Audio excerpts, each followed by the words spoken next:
स्वागत आहे आपल्या सर्वांचं आपल्याच यूट्यूब चॅनलवर। आज आपण 28 ते 30 एप्रिलपर्यंत घडलेल्या सर्व IMP चालू घडामोडीचे प्रश्न पाहणार आहोत, जे येणाऱ्या आपल्या प्रत्येक एक्झामसाठी उपयोगी असतील। चॅनलवर आले आहात, नवीन आहात, सबस्क्राइब, शेअर, लाईक करायला विसरू नका। चला वेळ वाया न घालवता व्हिडिओला सुरुवात करतो।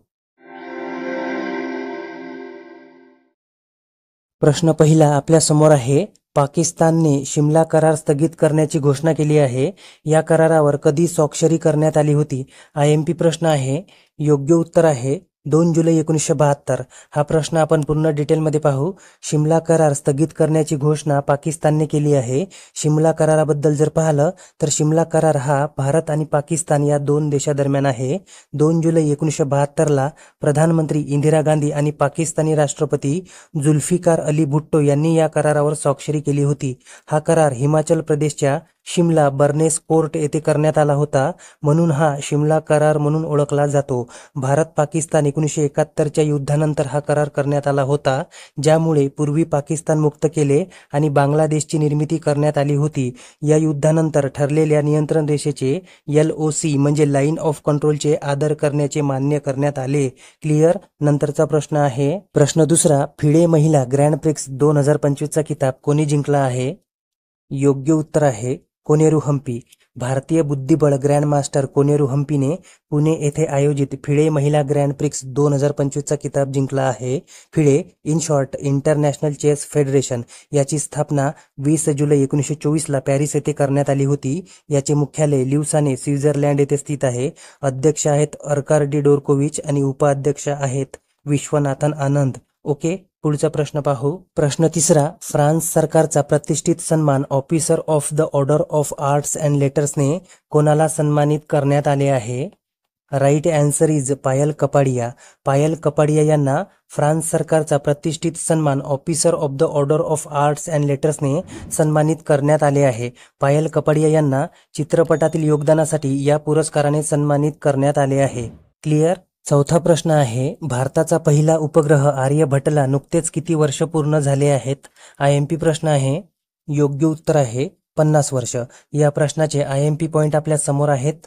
भारताचा पहिला उपग्रह आर्यभट्टला नुकतेच 50 वर्ष पूर्ण झाले आहेत। हा उपग्रह 19 एप्रिल 1975 रोजी प्रक्षेपित करण्यात आला होता। याचे नाव प्राचीन भारतातील गणितज्ञ आणि खगोलशास्त्रज्ञ आर्यभट्ट यांच्या नावावर ठेवण्यात आले होते। सोव्हिएत युनियनच्या मदतीने हा उपग्रह प्रक्षेपित करण्यात आला होता। सौर भौतिकशास्त्र, वायुशास्त्र आणि किरण खगोलशास्त्र यासारख्या शास्त्रांचा अभ्यास करणे हा या उपग्रह प्रक्षेपणाचा उद्देश होता। ओके, पुढचा प्रश्न आहे प्रश्न 5वा। 18 वर्षाखालील आशियाई ॲथलेटिक्स चॅम्पियनशिप स्पर्धा 2025 भालाफेकमध्ये सुवर्ण पदक जिंकणारा पहिला भारतीय कोण बनला आहे? महत्त्वाचा प्रश्न आहे। योग्य उत्तर आहे हिमांशु जाखर। या स्पर्धेचे आयोजन सौदी अरेबिया येथे करण्यात आले होते। या स्पर्धेमध्ये हिमांशु जाखरने 67.57 मीटर भाला फेकून सुवर्ण पदक पटकावले आहे। क्लिअर। नंतरचा प्रश्न आहे प्रश्न 6वा। भारत सरकारने पहिले स्वदेशी AI लार्ज लँग्वेज मॉडेल म्हणजे LLM विकसित करण्यासाठी कोणत्या स्टार्टअपची निवड केली आहे? मोस्ट IMP प्रश्न आहे। योग्य उत्तर आहे सर्वम AI। हा प्रश्न आपण पूर्ण डिटेलमध्ये पाहू। भारत सरकारने पहिले स्वदेशी AI म्हणजे LLM लार्ज लँग्वेज मॉडेल विकसित करण्यासाठी सर्वम AI स्टार्टअपची निवड केली आहे। सर्वम AI हे इंडिया AI मिशन अंतर्गत भारताचे पहिले स्वदेशी AI LLM तयार करणार आहे। यासाठी 10,372 कोटी रुपये खर्च येणार आहे। याचा उद्देश भारतात स्वदेशी AI तंत्रज्ञान विकसित करणे आणि जागतिक स्तरावर भारताला आघाडीवर नेणे हा आहे। याची मुख्य भागीदार कंपनी आहे मायक्रोसॉफ्ट आणि सर्वम AI हे आधार म्हणजे UIDAI या सरकारी योजनेशी संबंधित आहे। क्लिअर। 7वा प्रश्न आहे। नुकतेच स्वामित्व योजनेला 5 वर्ष पूर्ण झाले। ही योजना कधी सुरू करण्यात आली होती? Right answer is 24 April 2020। या प्रश्नाचे IMP पॉइंट आपण समजून घेऊ। नुकतेच स्वामित्व योजनेला 5 वर्ष पूर्ण झाले। ही योजना 24 एप्रिल 2020 रोजी राष्ट्रीय पंचायती राज दिनी नरेंद्र मोदी यांच्या हस्ते सुरू करण्यात आली होती। ही योजना पंचायत राज मंत्रालयाअंतर्गत चालवली जाते। याचा उद्देश ड्रोन तंत्रज्ञानाचा वापर करून ग्रामीण भागातील घरे, जमिनी मोजणे आणि त्यांच्या मालकीची अधिकृत कागदपत्रे तयार करणे व प्रॉपर्टी कार्ड देणे हा आहे। ओके, पुढचा प्रश्न पाहू. प्रश्न 8वा. कोणत्या राज्याने भारताचे पहिले क्वांटम कम्प्युटिंग गाव स्थापित केले आहे? मोस्ट IMP प्रश्न आहे. योग्य उत्तर आहे आंध्र प्रदेश. हे गाव आंध्र प्रदेशची राजधानी अमरावती येथे स्थापित करण्यात आले आहे. ऑप्शन जर पाहिले तर कर्नाटक हे राज्य प्राचीन वस्तूंचे ग्रामीण स्तरीय सर्वेक्षण पूर्ण करणारे भारताचे पहिले राज्य बनले आहे.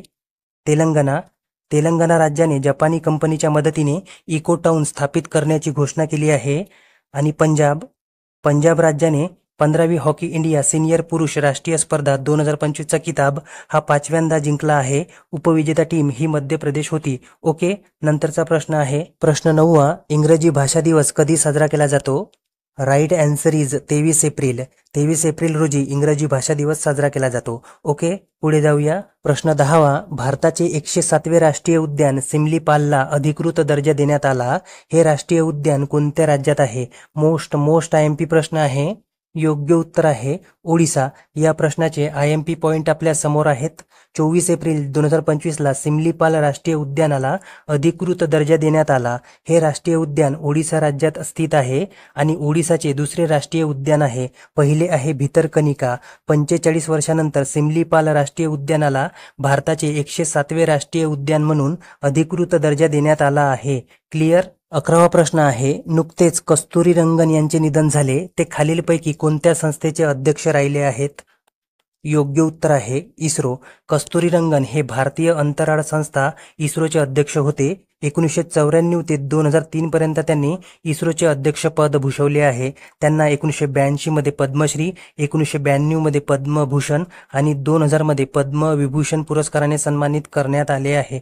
ओके, पुढचा प्रश्न आहे. प्रश्न 12वा. पोप फ्रान्सिस यांच्या अंतिम संस्कारामध्ये भारतीय प्रतिनिधी मंडळाचे नेतृत्व कोणी केले?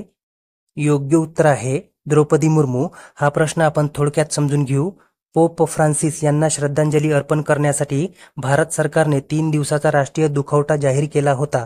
यांच्या अंतिम संस्कारामध्ये भारतीय प्रतिनिधी मंडळाचे नेतृत्व द्रौपदी मुर्मू यांनी केले. पोप फ्रान्सिस हे 2013 मध्ये पोप बनले. ते मूळचे अर्जेंटिना या देशाचे होते. ते कॅथोलिक ईसाई समुदायाचे प्रमुख लीडर होते.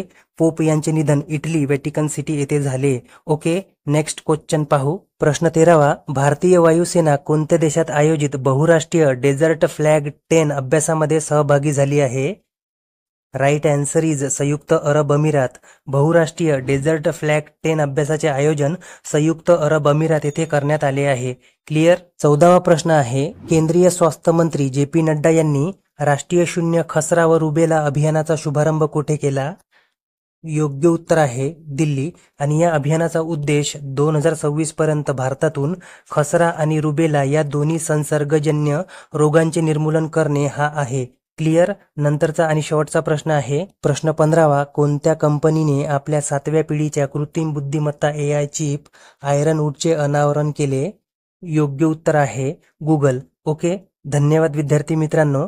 Thanks for watching.